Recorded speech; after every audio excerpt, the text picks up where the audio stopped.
Reka amakuru yacu tuyahere mu karere ka Nyamasheke mu murenge wa Kabengera. Umusore w'imyaka 45 y'amavuko yasambanyije umwana w'imyaka 15 y'amavuko. Uyu mwana bimugiraho ingaruka, ubu ngubu akaba ari mu bitaro ndetse akaba ari kwitabwaho n'abaganga. Gusa uyu musore ahakana icyaha, avuga ati mu masaha akira saa moya za nimugoroba yaje guhahira kuri supermarket iwanjye. Uyu mwana murenze irembo ndamuherekeza, ndangije ndamureka arataha. Gusa uyu mwana yemeza yuko ari we wamusambanyije kandi akaba yamwemereye amafaranga angana n'ibihumbi 50, amwemerera na touch. Gusa uyu mugabo iki cyaha ari guhakana ni icyajyanishwa igifungo cy'imyaka 30 gishobora kwiyongera kikagera ku gifungo cya burundu. Iyo we yasambanyije byamugizeho ingaruka, igifungo gishobora kuba icya burundu. Ni mu gihe rero uyu mugabo bamwita Jean Paul, urwego rw'ubugenzacyaha rwamuteye muri yombi ruri gukora iperereza, ndetse uyu mwana yarangije kwemera yuko uyu musore ari we wamufashe ku ngufu ndetse amuherekeje, arimo amwizeza ibitangaza byinshi cyane. Turaza kubigarukaho ku makuru arambuye. Reka amakuru yacu tuyerekeze mu karere ka Gakenke mu murenge wa Karembo, aho habereye naho ibiteye ubwoba byarijije abanyarwanda benshi cyane. Inzu zisanga 20 z'abaturage imvura imaze iminsi 2 igwa yarazisenye ndetse izindi irazisakambura, ndetse abaturage bavuze ko ndetse n'amashuri agera kuri 18 yose imvura yayakuyeho ibisenge. Ubwo bareka rwiyemezamirimo wubatse zino nzu ko yazubatse nabi, kubera ko izi nzu zimaze gusenyukira rimwe. Ivuze ngo no munsi ku itariki 9 z'ukwezi kwa 10 umwaka 2025 izi nzu zasenyutse ku itariki 5.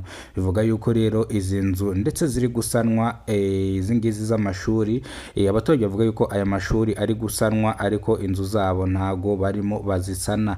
Ibi rero biradushyira ku makuru yacu ari kuvugirwa mu karere ka Nyamagabe mu murenge wa Tare, aho abagabo 3 bakurikiranweho icyaha cyo gukubita gitifu w'akagari bakamukomeretsa ndetse hafi yo kuhasiga ubuzima.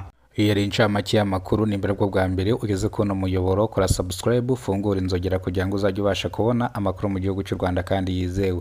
Reka tukubite tubangura amakuru yacu tuyahere mu karere ka Nyamasheke mu murenge wa Kabengera, aho Jean Paul w'imyaka 45 y'amavuko akurikiranwe icyaha cyo gusambanya umwana w'imyaka 15 y'amavuko. Umwana bikamugiraho ingaruka, akaba ari mu bitaro bya Karengera. Bivuze ngo rero ese byagenze gute? Ubundi byatangiye bitereka mbabwire imva n'imvano. Uyu mukobwa yaje guhahira kuri supermarket yiwe saa 12 n'igice. Ubwo yageraga muri supermarket yiwe ndetse asanga n'abakiriya benshi barimo, ndetse Jean Paul amusaba yuko yaba hagumye gatonya bakaganira ko ari buze kumuherekeza. Nibwira umukobwa rero nk'umuntu ukunda story, kuko ni n'umunyeshuri yigaga mu wa 3 y'amashuri yisumbuye.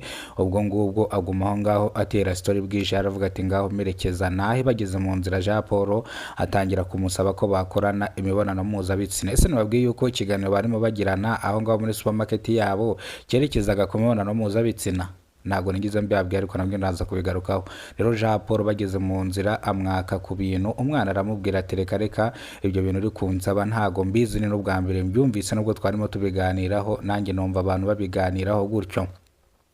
Jean Paul asezeranye umwana telefone n'ibihumbi 50 by'amafaranga y'amanyarwanda. Uyu mwana arabyanga, aravuga ati ngewe nago nakora ibintu ntazi, kubera ko nta nubwo nemerewe no kubikora, ndacyari umwana.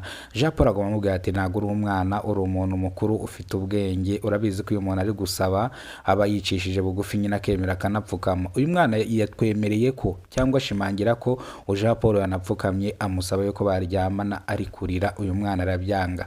Jean Paul nuko kugira umujinya arangije amuciraho imyenda, arangije amufata ku ngufu. Uyu mwana yumugiraho ingaruka. Nababwiye ko ari mu bitaro bya Karengera ari kwitabwaho n'abaganga. Gusa uyu musore ntabwo yarazi ko icyaha ari gukora gihanishwa ingingo cyangwa gihanishwa igifungo cy'imyaka 30. Uyu musore icyaha yakoze gihanishwa igifungo cy'imyaka 30 gishobora kwiyongera kikagera ku gifungo cya burundu. Gusa Jean Paul ahakana icyaha yivuye inyuma, avuga yuko yaherekeje uno mwana akamurenza irembo akahita agaruka kuri supermarket iwiwe. Rero Jean Paul ubwo ubugenzacyaha ribuka bwamutaye muri yombi akurikiranweho ibyaha ari gushinzwa byo gusambanya umwana utujuje imyaka y'ubukure. Reka ari amakuru yacu twerekeza mu karere ka Nyamagabe mu murenge wa Tare mu kagari ka Murangara mu mudugudu wa Gasarenda, aho abagabo 5 bakurikiranweho icyaha cyo gukubita gitifu w'akagari bakamukubita bakamukomeretsa, ndetse gitifu w'akagari hafi yo kuhaburira ubuzima. Ndetse gitifu w'akagari ngo bavuga yuko uyu gitifu w'akagari yabambuye amafaranga angana n'ibihumbi 88 ubwo yari arimo yubaka iwiwe. Uyu mugitifu rero abima amafaranga yiwe yitwaje icyo ari cyo. Uyu mugitifu amutegerera mu masaha ya nimugoroba ubwo yasohokaga mu modoka agiye kugura umugati, ndetse akigera hanze ari mu masaha ya 2 za nijoro. Urumva ko atabonaga, bahise bamuyora baraterura bakubita hasi, ndetse abaturage baza gutabara, abandi baramutangira ati mureke bakubita ingegera.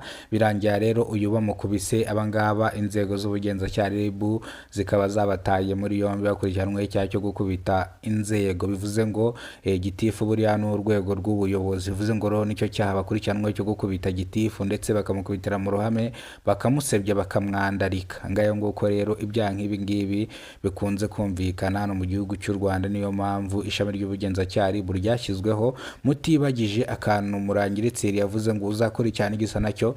Niyo mpamvu ishami ry'ubugenzacyaha ryashyizweho kugira ngo rikumire ibyaha nk'ibi ngibi. Murakoze cyane, Imana ibarinde, ibahereze ubuzima buzira umuze. Nimba ari bwa mbere ugeze kuri ino channel, ntugende udakoze subscribe.